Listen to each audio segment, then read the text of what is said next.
Thanks, Nate. I'm standing out here in front of the National Infantry Museum where they've got infantry artifacts and memorabilia from all generations. But one thing they also have this summer is a summer camp for children. So let's head in there and check out what this camp's all about.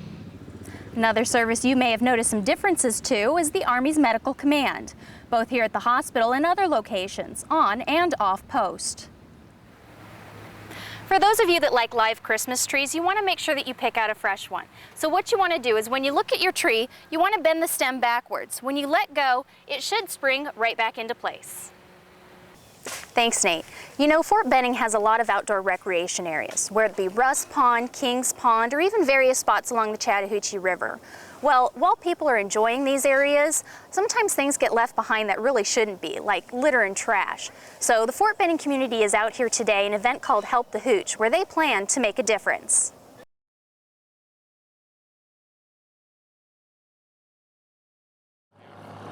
They've got boats in the water, ramps on the ground, and vehicles standing by.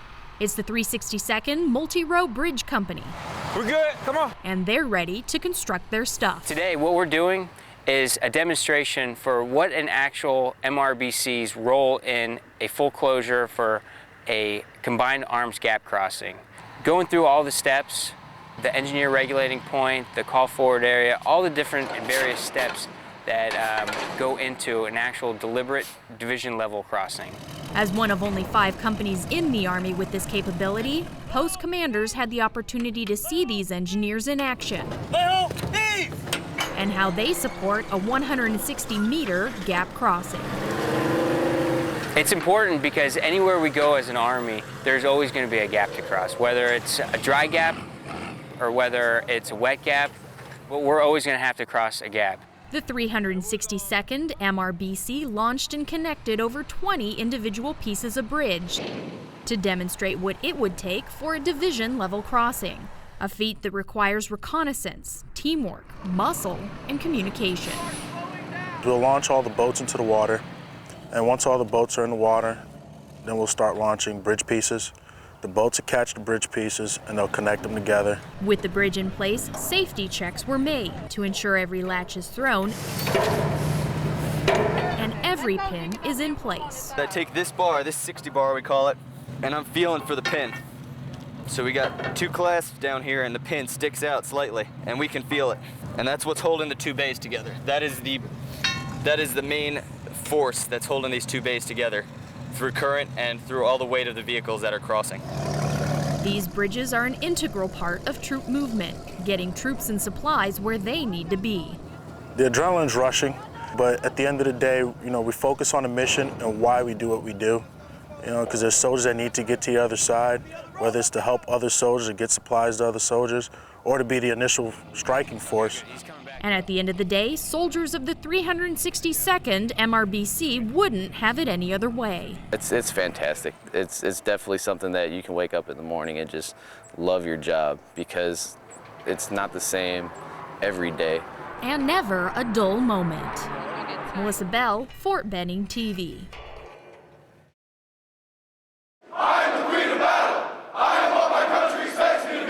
If you're seeing double, no need to adjust your screen.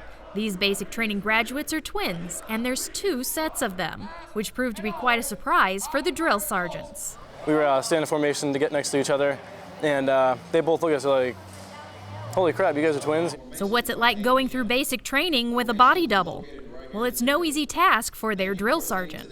Could they have played a trick on me? Oh yeah, of course. I would never tell them apart. It was hard telling them apart. But these drill sergeants were up for the task. Parade, press!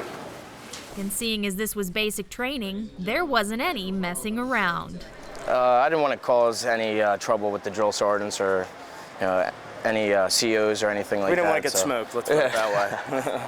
Because when one twin messed up, this advantage was no advantage at all. The only thing that stinks about it is whenever he'd be getting yelled at, they wouldn't know which one to call over to yell at, so they'd be like, both Peters twins, get over here. Instead, the Peters and Llewellyn twins chose to push each other, and no one does that better than twins. PT scores, run times, and marksmanship took on a whole new level of competition. Like, brothers push each other, but like when you're twins, it's like, it's different. You want to constantly be better than the other twin, and we motivate each other, and we helped each other get through like the toughest times here, so. Times like ruck marches and PT tests. The bond between these brothers is a strong one. It helped them succeed, and it showed during their turning blue ceremony. I'm really glad that he was the one who put on my blue cord, and I wouldn't change it. I mean, we had the option to have our drill sergeants put on our cord, or one of our parents or our friends, but I'm glad it was him that put it on me.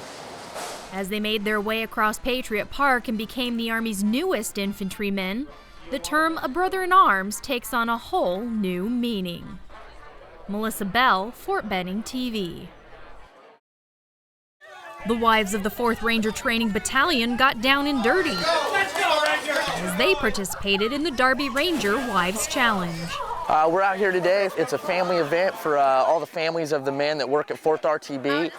Great event for the kids to kind of see what Dad does out there in the field, kind of give them a basis. Also, the wives get to kind of experience what we do on a daily basis. To start the day, wives got a crash course in airborne skills. Green light, go, go! Today they're getting ready to jump out of a 34-foot tower and see one of the first steps that a paratrooper makes to instill confidence, and hopefully they'll be able to exit and everybody will have a good day. They all suited up and made the leap. Today it's actually been kind of impressive. Everybody's been kind of getting out, not being too scared. We've had one or two that are kind of feeling the full height of that 34-foot tower, and they're a little timid. After everyone made their jump, Victory Pond held the next set of events, like the 50-foot rappel tower. Keep your feet planted. Go ahead and slowly start to lean back into that good L. Where they camoed up and stepped off. It's absolutely fun, nothing too challenging. That way they get the full fun experience out of it. We don't want to make it miserable on them. Boat rides around Victory Pond were a way to establish teamwork while facing small obstacles.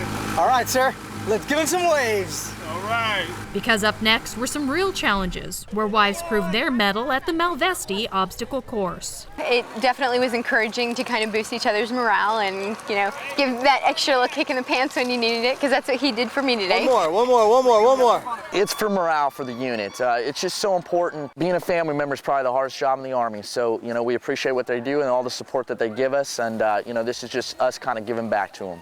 For the wives of the 4th Ranger Training Battalion, this is one day they will never forget. You're almost there! Melissa Bell, Fort Benning TV. It defines, you know, the men from the children. It says that I am tactically proficient with all my tasks in my MOS. Well, everybody who is here, they want their EIB and they're here for a reason. The Expert Infantryman's badge is one of the most coveted badges an infantryman can earn, and it's not getting any easier. The EIB is awarded to individuals that show expertise in their basic fundamental skills. 7.6 seconds, you're a go.